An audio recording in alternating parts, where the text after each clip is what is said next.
ये तो है ही ऑलरेडी मलाई।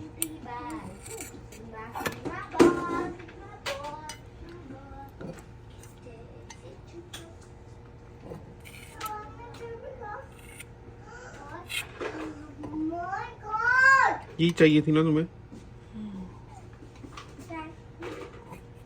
इतनी ज्यादा मलाई।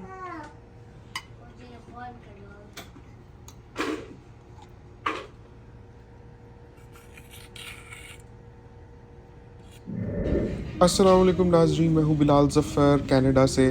नाजरीन, पिछले व्लॉग में आपको दिखाया था कि हम फार्म गए थे दूध लेने, तो उसकी वेबसाइट पर देखा था कि हमारे एरिया में डिस्ट्रीब्यूटर इसको स्टोर्स पर भी डिलीवर करते हैं। तो मैंने चेक किया तो हेल्दी प्लैनेट पर भी अवेलेबल था। तो हेल्दी प्लैनेट ट्यूसडे को गए थे। उन्होंने कहा कि नॉर्मली मंडे को डिलीवरी आती है, लेकिन इसलिए नहीं आई क्योंकि सिविक हॉलीडे थी। इस वजह से इस दफ़ा थर्सडे को ही आएगी। तो फिर हम थर्सडे को गए थे, यानी परसों। तो हमने देखा कि हमें यहाँ भैंस का दूध भी मिल गया था। और एक चीज़ मुझे बड़ी दिलचस्प लगी, जब मैंने दो बॉटल्स में, जिसमें से एक में गाय का दूध था और एक में भैंस का दूध था, दोनों विजिबली ही डिफरेंट थे बड़े एक दूसरे से। जो गाय का दूध था वो थोड़ा येलोइश था और भैंस का बिल्कुल वाइट था, जैसे वाइट एंड ऑफ वाइट का फ़र्क होता है, इस तरह से फ़र्क था। और साथ में चॉकलेट मिल्क लिया था, वो भी अच्छा होता है इनका बहुत।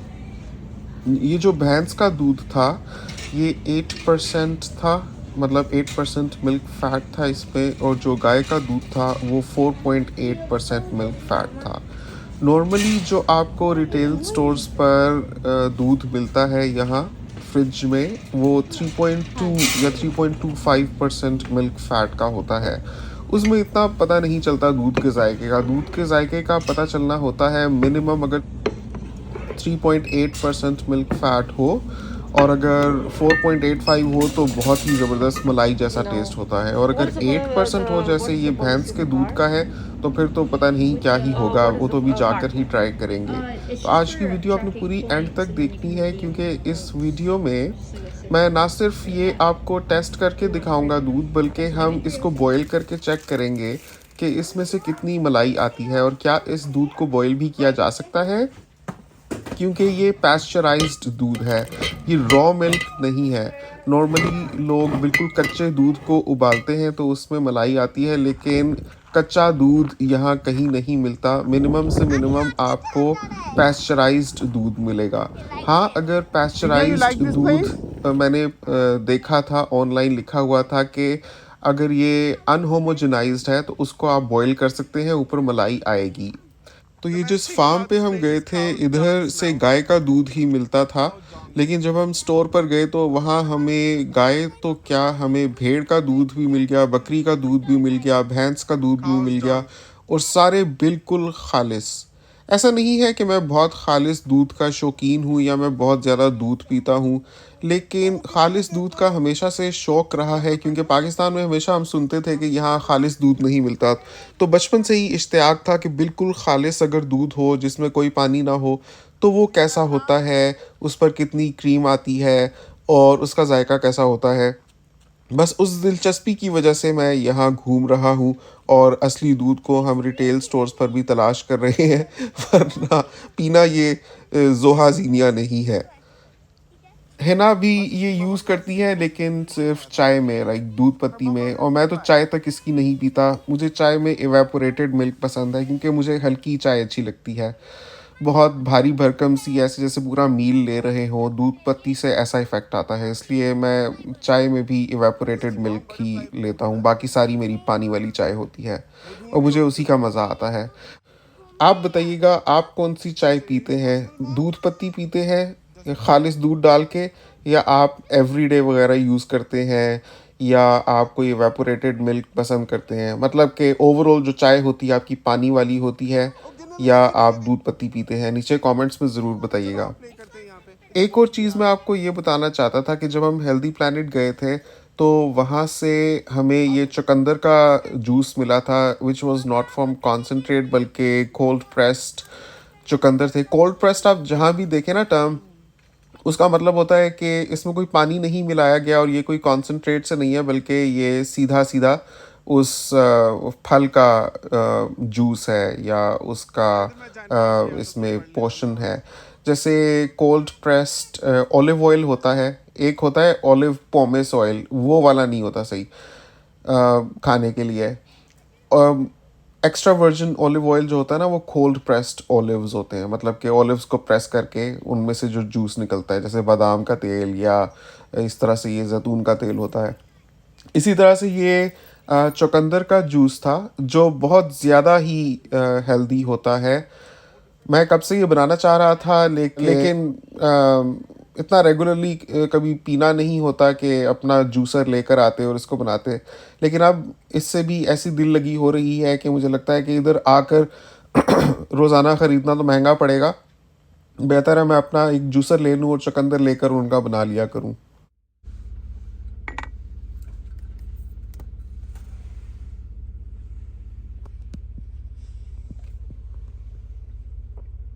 मजे का है।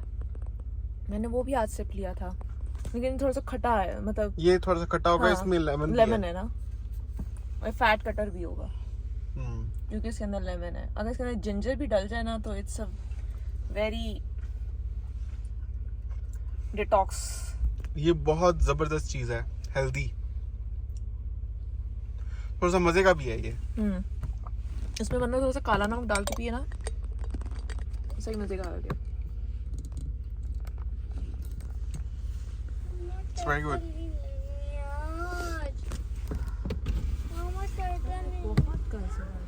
इसको अब हम बॉईल करने लगे हैं, देखने के लिए कि क्या होता है। ज़िंदगी में पहली दफ़ा इस तरह के दूध को हम बॉईल कर रहे हैं। एक आपको बड़ा इंटरेस्टिंग फैक्ट बताता हूँ कि बॉईल करने के लिए ये जो देगची है, ये भी हम पाकिस्तान से लाए हैं, और ये वही देगची है जिसमें हम पाकिस्तान में भी दूध बॉईल करते थे, सिर्फ पाकिस्तान की याद ताज़ा करने के लिए।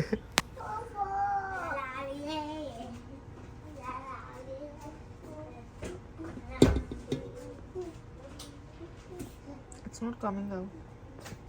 What kind of?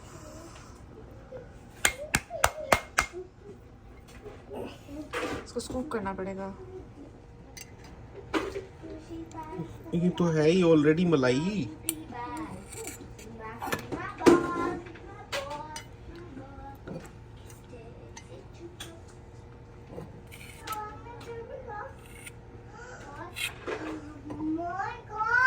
ये चाहिए थी ना तुम्हें? चलो ज़्यादा मलाई।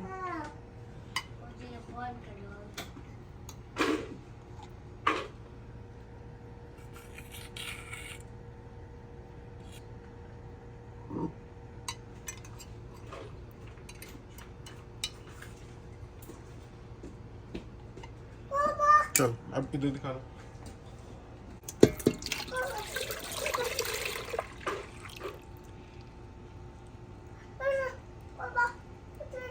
है ना सही? इसके बॉटल के साइड पे भी अब मलाई लगी हुई है। इसके अंदर थोड़ा सा और दूध डालें और इसको थोड़ा सा शेक करें ताकि वो गिर जाए। जी बेटा, उधर भी गिरी थी ना। तो ये वाला 8% मिल्क फैट वाला भैंस का दूध है जो हमने सोचा कि इसको बॉईल करके देखते हैं। तो इतनी तो इस पर पहले से ही मलाई थी, और बाकी ये जो दूध है इसको उबाल कर मजीद आएगी। वैसे तो ज़्यादा दूध होता तो अच्छी और भी मलाई आती है। तो सिर्फ है ही 1 लीटर। पाकिस्तान में तो जब हम उबालते थे तो कम से कम 4 किलो होता था एक देगची में। जैसे आप देख रहे हैं कि देगची का सिर्फ बेस ही कवर्ड है, सारी देगची खाली है, तो सिर्फ 1 लीटर में से क्या ही मलाई आएगी। लेकिन बहरहाल फिर भी करके देखते हैं कि क्या होता है। खानी मैंने है नहीं लेकिन मलाई इकट्ठा करने का मुझे शौक है। It's like a satisfying experience for me, ASMR, to collect cream from खालिस दूध। लिड लगा के उसके बाद हिना ही खाएंगी, या फिर अगर हम दोनों ने ना खाई तो फिर मक्खन बना लेंगे देसी घी, वो तो खाया ही जाता है। खुशी बस ऐसी। मलाई का देसी घी कितना जबरदस्त हम लोग लगाते थे पाकिस्तान में। हालांकि आई शुड अवॉइड दिस, और मैंने शायद खाना है भी नहीं, तुम ही खाओगी। क्यों, मुझे बड़ा वो अलाव है। पाकिस्तान में भी मैं मलाई खाता नहीं था, लेकिन जब चटती थी ऐसी मजा आता था मुझे। उसका एंड में फिर हम लोग जमा कर करके क्या करते थे, देसी घी बनाता देसी था घी मैं। बनाते थे। वो तो भी मैं नहीं खाती थी, बट कभी कभार देसी था घी ना। का मैं सैंडविच वगैरह बना लेता था, मजे का वाला। देसी घी उसका घर का बना हुआ बहुत ही मजे का लगता है। पाकिस्तान में भी मलाई इकट्ठा करने का शौक होता था, लेकिन जब वो हो जाती थी उसके बाद हम यहाँ वहाँ दे देते थे। खुद कम ही कभी खाई थी।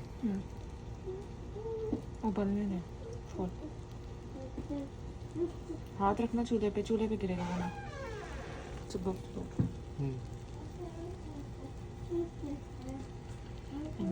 1 किलो तो दूध था सारा, और खुले से देगचे में बॉईल कर रहे थे तो फौरन ही बॉईल हो गया था। उसके बाद हम इसको शेल्फ पर रख कर मार्केट चले गए थे, और फ़ौरन ही ठंडा हो गया था। वापस आए थे, उसके बाद हमने इसको फ्रिज में रखा था, फिर ओवरनाइट फ्रिज में रख के सुबह आपको इसका मैं रिज़ल्ट दिखाता हूँ, इसी वीडियो में एंड में आपको देखने मिलेगा। मीनवाइल हम मार्केट चले गए थे, तो ये बहुत ज़बरदस्त परफ्यूम्स आए हुए थे। बहुत से इनमें से दुबई से आए हुए थे, और बिल्कुल असली थे ये, और इनको आप टेस्ट भी नहीं कर सकते क्योंकि ये सील्ड थे। तो हिना कह रही थी कि लेना है, मैंने कहा ऐसी चीज़ क्या मैं लूँ जिसको मैं सूंघ तक नहीं सकता, पहले मुझे क्या पता कैसा निकलेगा। लेकिन वो कह रही थी कि ये खमारा बाय अल्ताफ़ा बहुत ज़्यादा हिट है, तो इसको ट्राई करना चाहिए। मैंने सोचा कि चलें एक रिव्यू वीडियो बना दूंगा लेकर, लेकिन बिल्कुल ही स्मेल ही नहीं कर सकते थे, तो फिर आई वॉज डबल माइंडेड कि लूँ या ना लूँ। तो इनमें से बहुत से परफ्यूम्स जो स्पेशली दुबई से आते हैं, उनकी ऐसी स्मेल होती है जैसे ऊद की होती है। वहाँ पर आप बड़े बड़े मॉल्स में फिर रहे हो ना, तो आपको जैसी खुशबू आती है, जो एक सिग्नेचर खुशबू है दुबई के मॉल्स की, वो होती है इनमें। बहुत ही ज़बरदस्त एक अमीराना किस्म की खुशबू होती है वो, और आपको ऐसा इफ़ेक्ट आता है जैसे आप दुबई में ही फिर रहे हैं। बहुत अच्छी लगती है वो खुशबू। लेकिन आम तौर पे खुशबुएं ऐसी होती हैं कि मैं कोई भी ट्राई कर लूँ मुझे सारी एक जैसी ही लगती हैं, एक्सेप्ट अगर उसमें ऊद हो तो वो एक डिफरेंट टेंजेंट पर होता है मामला, लेकिन बाकी सारी खुशबुएं मुझे बिल्कुल ही एक जैसी लगती हैं। शायद मेरे नाक के साथ कोई मसला है।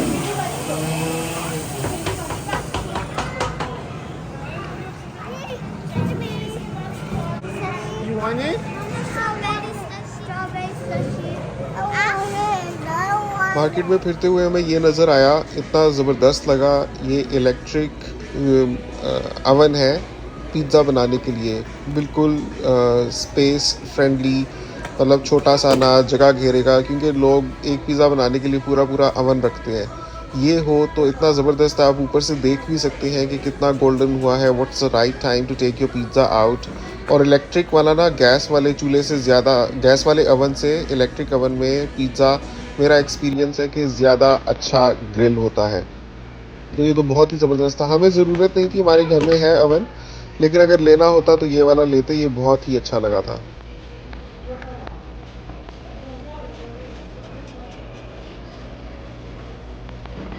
अच्छा उसको भी दे दो ना एक स्लाइस, क्या हो गया? जाओ अपना, नहीं अपना खो यार please. Okay, let's see what it will look like. Let's see. What? तो हमने नान पिज्ज़ा का ऑर्डर किया था, उसको नानजा बोलते हैं, तो उन्होंने गलती से हमें नाचोस दे दिया था। उसके ऊपर मसाला या मटेरियल तो वही था, लेकिन जो बेस थी वो नान की बजाय नाचोस की थी। तो ये फिर मैं वापस करने गया था, और नानजा हम लेकर आए थे, वो आपको दिखाता हूँ वो कैसा होता है। तो नानजा नान और पिज़्ज़े का मिक्सचर होता है, मतलब पिज़्ज़ा में जैसे खुबी हुई होती है टॉपिंग्स बेस में, इसमें वैसे नहीं होता। इसमें बस एक नान के ऊपर टॉपिंग्स डाल देते हैं और ऊपर से चीज़ और मेयोनेज़ डाल देते हैं, तो वो नानजा बन जाता है। अच्छा मज़े का होता है ये भी। तो चले अब हम देखते हैं कि ओवरनाइट स्टे करने के बाद दूध के ऊपर कितनी मलाई आई।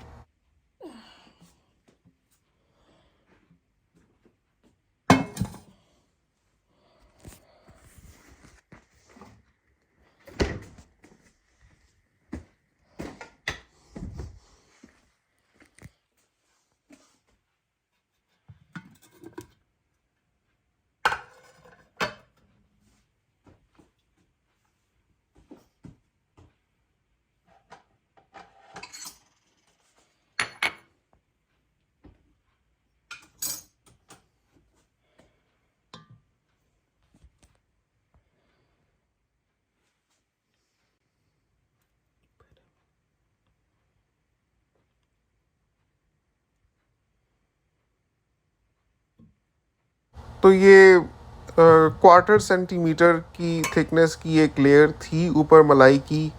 बहुत ज़्यादा नहीं थी, उसकी वजह मेरे ख्याल में ये थी कि दूध ही बहुत कम था। सिर्फ 1 किलो दूध में से कितनी मलाई आ जाएगी, लेकिन 1 किलो दूध के हिसाब से बहुत अच्छा रिज़ल्ट था कि 1 किलो से भी इतनी निकल आई है एक्स्ट्रा, इन एडिशन टू वो मलाई जो शुरू में हमने अलग की थी।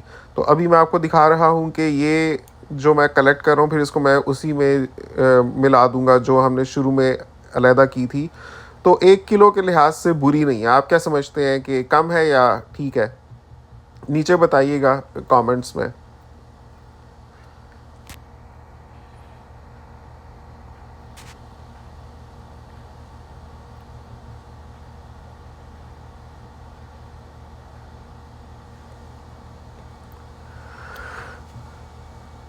वैसे तो जो दूध होता है ना, जैसे आप ओल्पर्स लेते हैं या मिल्क पैक लेते हैं, उनको तो आप उबाले तो कोई भी क्रीम नहीं आएगी ऊपर।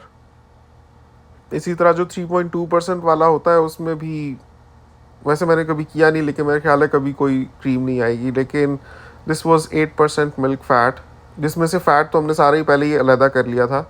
उसके बाद बॉईल करने के बाद इतनी और आई है क्रीम। तो अब मैं इसको मिक्स कर दूंगा उसमें जो पहले से मैंने अलहदा की थी। तो आपको मैं टोटल दिखाता हूँ कि 1 लीटर में से कितनी क्रीम निकली है इस भैंस के दूध में से। उसके लिए ये हमने जो शुरू में अलहदा की थी, इसी में इसको मिक्स कर देते हैं। तो बस ये थी व्यूअर्स आज की वीडियो। आप बताइए आपको कैसा लगा ये दूध, नीचे कमेंट्स में ज़रूर बताइएगा। आपसे मुलाकात होगी इंशाल्लाह फिर नेक्स्ट व्लॉग में। एक बहुत ज़बरदस्त स्टोरी है मेरे पास इमिग्रेशन की, एक फ़ैमिली की, उसके साथ क्या हुआ। अगला व्लॉग देखना मत भूलिएगा, उसमें मैं आपको वो बताऊंगा। मुझे अपनी दुआओं में याद रखिएगा और अपना बहुत ख्याल रखिएगा। नेक्स्ट टाइम तक के लिए अल्लाह हाफ़िज़।